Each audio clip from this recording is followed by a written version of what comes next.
ഞാൻ ഇത്തോളം കഷ്ടപ്പെട്ടു ജീവിതം വളരെ സെറ്റായിട്ടില്ല. ഞാൻ ഇനി എന്നാ ചെയ്യണ്ടേ പറയാം.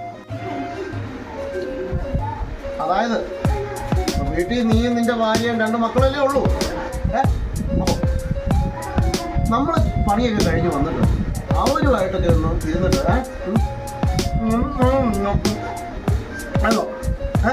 മനസ്സിലായോ? അപ്പം നമുക്ക് ഓരോരോ കാര്യങ്ങളൊക്കെ വരുമ്പോൾ നമ്മൾ അതിനനുസരിച്ച്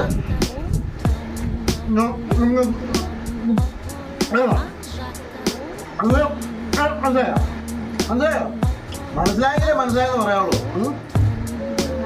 അപ്പൊ ഇങ്ങനെയൊക്കെ നമ്മൾ നമ്മുടേതായ രീതിയിൽ ഓരോ അഡ്ജസ്റ്റ്മെന്റുകൾ ചെയ്താല് നമ്മുടെ ജീവിതം